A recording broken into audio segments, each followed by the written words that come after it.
Good evening and welcome to Pakistan Today News from our London studio. I'm Chris Taylor. Prime Minister Shehbaz Sharif has hosted an in-camera briefing at the Prime Minister's house, bringing together leaders of major parliamentary parties to address the rapidly evolving regional security situation. The discussions focused on tensions along the Pakistan-Afghanistan border, ongoing counter-terrorism operations, and the widening conflict in the Middle East. According to official sources, the session underscored the importance of national unity, support for Pakistan's diplomatic efforts, and a coordinated response to both internal and external threats. However, the Pakistan Tehreek-e-Insaf party chose to skip the meeting, insisting on a prior session with its founder, Imran Khan, before participating in any all-party deliberations. Despite political differences, the government maintains that consensus and cohesion are essential during this period of heightened regional instability. Meanwhile, Pakistan has formally approached Saudi Arabia to establish an alternative oil supply route via Yanbu, following the closure of the Strait of Hormuz triggered by the recent US-Israel strike on Iran. The petroleum minister confirmed that Riyadh has assured Islamabad of continued support and supplies through the Red Sea corridor to safeguard Pakistan's energy requirements.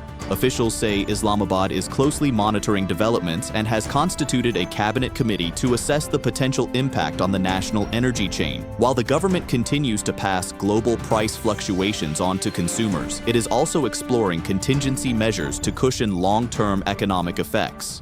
The Pakistan Embassy in the United Arab Emirates has suspended all in-person consular services until further notice due to ongoing regional tensions. The move follows a UAE advisory encouraging remote work and advising residents to avoid public outdoor areas amid security concerns. The embassy has issued emergency contact numbers for Pakistani nationals and says further updates will be shared through official channels. Authorities are urging the community to strictly follow local guidance as the Middle East situation continues to unfold. In a significant diplomatic and security development, the United States has ordered non-emergency U.S. consular staff and their families to depart from its missions in Karachi and Lahore, citing escalating security risks linked to regional tensions. Concerns include potential drone and missile threats tied to the broader Middle East conflict. The U.S. Embassy in Islamabad will remain operational and continue to provide routine services. The warnings come after deadly protests at the U.S. consulate in Karachi, where security forces opened fire as demonstrators breached the outer wall. Clashes were also reported in Islamabad and Lahore. Heavy security deployments are now in place, and certain consular services have been suspended. For more on the situation in the capital, we go to our Islamabad correspondent, Sarah William. Sarah, what is the latest?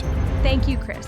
Security across Islamabad remains visibly heightened tonight, with additional law enforcement personnel stationed around diplomatic enclaves and key government buildings. Officials say coordination between federal and provincial authorities has been intensified to prevent any spillover of unrest. While the U.S. Embassy continues normal operations, access routes are under tighter monitoring. Authorities here stress that these measures are precautionary but necessary given the regional volatility. Back to you. Thank you, Sarah William, reporting from Islamabad. Turning to developments in Washington, the U.S. Congress is preparing to debate new measures aimed at limiting President Donald Trump's authority to expand military operations against Iran without formal approval from lawmakers. In the Senate, a resolution invoking the War Powers Act could compel an end to U.S. involvement in hostilities unless Congress explicitly consents.